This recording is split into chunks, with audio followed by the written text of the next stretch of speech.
This is Let's Talk Chattanooga Real Estate, the podcast where we cover home buying, home selling, home improvement tips and ideas, market trends and developments, and investing in real estate.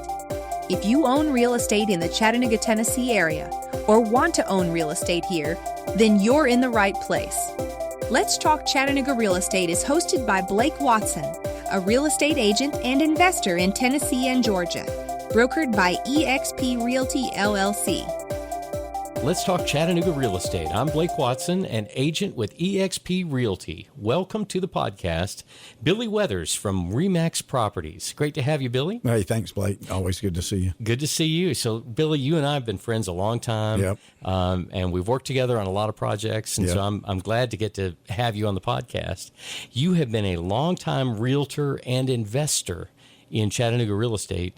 This month, 38 years? Yep, 38 years licensed as a realtor, but my mom bought me a bunch of real estate books in college when she realized I wasn't going to be a doctor, and after my second semester grades. But anyway, I was more passionate about real estate. I always loved it, and started investing. Actually, my first property at 19 years old, a duplex. Wow. And went on to really enjoy it. And then somebody talked me into get my real estate license. So I'd already bought a couple of properties by the time I even got my real estate license right out of college. That's great. Yeah. Well, there's no doubt you are immersed and have been immersed in Chattanooga real estate for literally your entire life. Oh, yeah. So that's cool.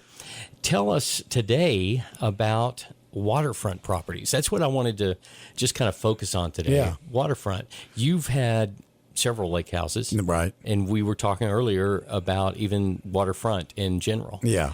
What has been your experience with water properties? First, I'd like to say we're really, really blessed here in Chattanooga to have the beautiful lakes that we have running, all the way up Chickamauga, Watts Bar area. But we also have the Tennessee River, that runs down toward Nickajack, which a lot of development. That's just another little suburb of Chattanooga. In fact, I just sold property down in Jasper on the south end toward Chattanooga more to a California guy that was selling out and moving here. And he bought about 80 acres right on the Sequatchie River, which is a small body of water, but it runs out to the Tennessee and right near the Nickajack. So he's like all excited about bringing his boat here and canoes and kayaks and all that. But there's so many great things about waterfront property and being so close to it. That's what he said. He said, I can just drop my canoe and kayaks right here in the small Sequatchie River, but I'm only 3 or 4 minutes to drop my boat into a bigger body of water. I see. Yeah, that's true. We do have water abundantly in this area. It's amazing. Yeah, and we haven't had the problems like Lake Altoona. If you drive to Atlanta to go to the airport or just down there shopping, a lot of times they're like really having some problems, and there was a lot of stuff in the media about them trying to steal some of our water, but I don't think that's going to go over too well. But, there's so many great things about waterfront property. The recreational part of it's part of it. I have an Airbnb house that I stay in a fair amount up on the Saudi Lake, and I live on the Tennessee River downtown in a condominium at Heritage Landing. But my view across the river at Heritage Landing is 600 yards. My view across Saudi Lake is 1,000 yards. So just waking up every morning to a view is what so many people love. Wow. And the cost of it here is so much better than so many other areas. So people moving here that sold a house like this guy in California, a little 3-bedroom, 1-bath house for $1.35 million, and to be able to come here and buy 80 acres on a body of water for about less than half of that. Right. So I'm hearing, too, multiple uses for waterfront property, certainly recreational. Right. No doubt about that. That's the first thing that came to mind. But, right. But you were talking about the views and what a value that is to people. They like to wake up in the morning and look out over the water, over the river or over the lake. Or sure. whatever. What about the hottest areas? You were talking about several different areas in town. Yeah. Really, it's great that we do have so many vast areas. It used to be more just Chickamauga Lake. But the most popular and most expensive are always going to be your closest into town, typically. So real close in, Highway 58, the Bal Harbor area, right across from that, past Lakeshore, where the marinas and stuff are abundant. Any of that close-in property is usually going to be the highest. But we have such good road systems going out, Highway 27 going out towards Saudi, Sail Creek, and now Dayton, Spring City. All that's becoming really, really popular. And then, of course, Highway 58, even though it has got busier, just like Highway 27 going north up to Saudi's gotten busier, it's still nothing like I-75, I-24 gridlock. Right. You might have some heavy traffic during rush hour, but you can get there so easy. And then now there's a big movement out the other side of town going toward Nashville with Suck Creek, Nickajack, like I talked about. So there's a lot of places, but we are getting so popular. And then a lot of people have second homes, and those people seem to be willing to travel even a little further out, like Spring City, Nickajack, that kind of thing. Yeah, I was just wondering about the Nickajack aspect. Do you see folks maybe from Murfreesboro, Nashville, trying to acquire lakefront property in that area, or is that just still more of a Chattanooga draw? Actually, it's across the U.S. because you've got people like Thunder Thornton doing the developments out there in Jasper, and because of that, caused a lot more popularity where people come here and look, and maybe they decide, hey, I don't want to be up on a mountain like that, even though there's some beautiful views, or they're people with pretty well means, and they'll buy that property, but then get them a little cabin or something down on the water, or that kind of thing, or a boat on the marina. So we had a lot more activity on the marinas as well. You'd be surprised how many people are still coming here from all over the country. I see that throughout the entire Chattanooga area. And yeah. It seems like everywhere you turn, somebody new to the region is here. Right. Someone that's never lived in the South is here. Well, one big thing that I always tell people, let's say you got enamored and moved here because of whatever job, mountains, taxes, being great. But you move here, you've got some great, wonderful kids. So what happens next? Grandma and grandpa want to be near those kids and grandkids, and so they move, and then they start bragging. Everybody wants to brag about where they're moving to, so everybody's bragging back home, and then it just keeps funneling more and more people in here. That's why it's hard getting around Chattanooga at rush hour now, and why they've got so many bulldozers and cranes and stuff out here on the freeway, because we got so many people coming to enjoy all these things like the waterfront. You talking about people kind of bragging about their property here to folks from other parts of the country. Right. I was remembering my friend Scott, a college roommate. He has some property on Lookout Mountain and a house there. And so he just calls it the Mountain House. Yeah. And it's not all that extraordinary, but he'll be on a Zoom call with coworkers all across the country. Yeah. And he'll say, I'm at the Mountain House today. Yeah. And they're stunned. How many other houses you got? Exactly. How many houses do you have?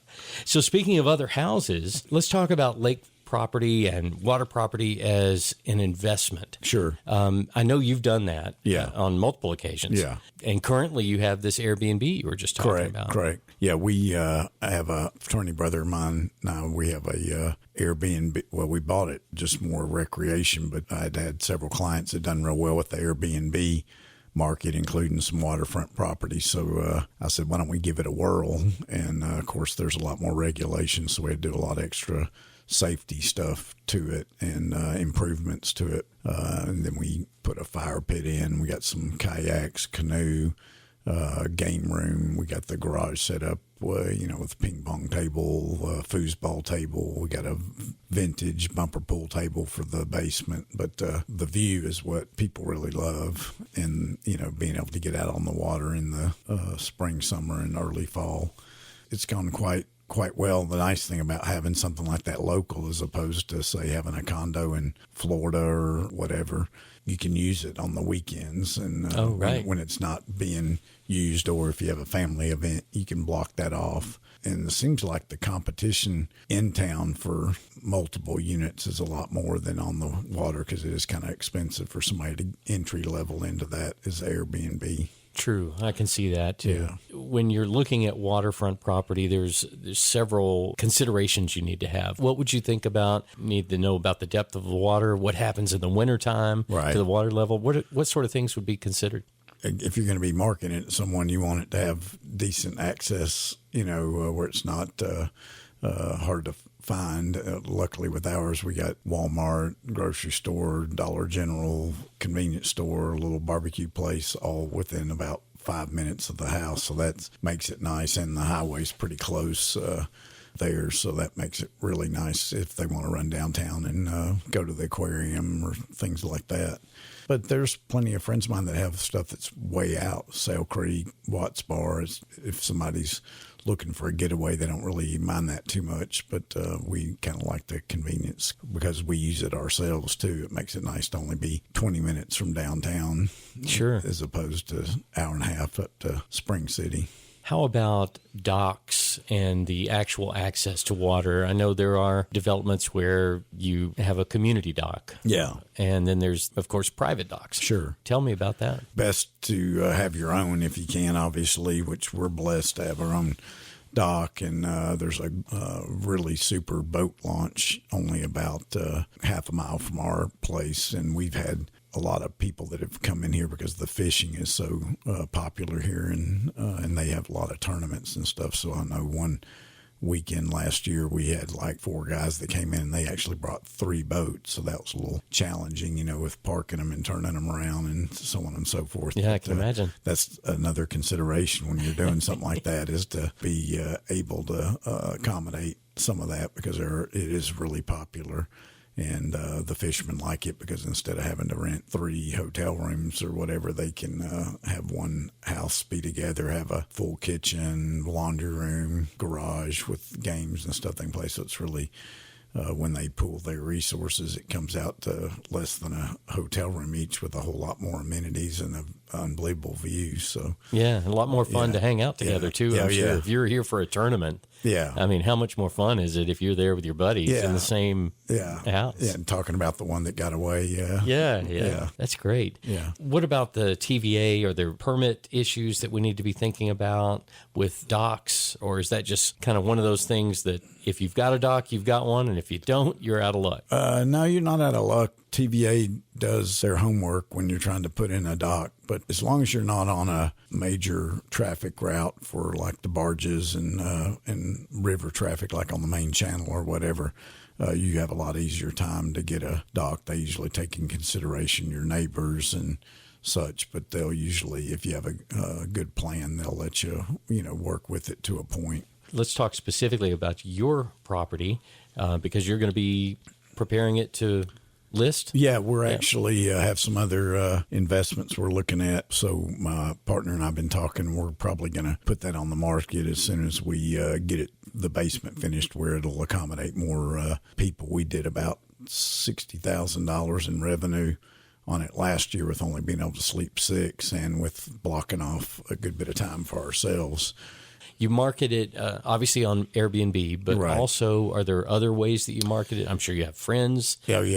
We've had a contacts. lot of local people, not as much because we haven't got the word out, but once we finished the basement, we were going to make some postcards and even business cards that we could hand out to people, because it's like this company here that rents boats almost like a country club, where you can not have to own a boat, but be able to use it, Right. Because most people don't use their boat or camper or whatever that much. But similar with the lake house, instead of having to pay $1 million for a lake home that you might still only use once or twice a month, it's something you can go rent one from, say, us or whomever we might sell it to, and enjoy the heck out of it, but not have to worry about any of the maintenance or taxes or all that other stuff. So It's a good option. yeah, that's why it's really been popular with Airbnbs. Like I said, I have several clients that have done extremely well with them. This I like better because it's not only something you can make money at and have a good future investment, but you can use it yourself. Whereas if you just had a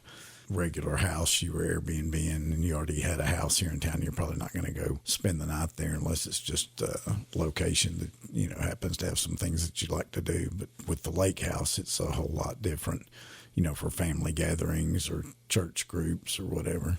Yeah. Encourage people to think about investing in some waterfront property because it's just continued to go up and up and up. And like I said, if you get the enjoyment of it, it's great. And then, later on, if you are in a retirement situation, you might decide, hey, I'm going to sell out my city house and be on the lake full time, when you're not having to worry about being back downtown maybe as quick with a regular job. Billy, how would we contact you if we wanted to get in touch with you? Well, just remember the weather's always great in real estate. Just remember Billy Weathers in real estate. But I'm at Remax Properties right down the street here, fronting on 153 across from the airport. Cell number's 421-3329. But you can Google me and get me pretty easy. Well, thanks for listening to Let's Talk Chattanooga Real Estate, and thank you for being with us, Billy. My pleasure. I'm Blake Watson, real estate agent with eXp Realty LLC. My mobile phone is 423-315-1815, and my brokerage office phone is 888-519-5113, extension 1241. You can find me on Facebook and LinkedIn as Blake Watson and on Instagram as Rock and Roll Blake. My website is realestatebyblake.com. Please subscribe to the show and listen next week for more great Chattanooga real estate information.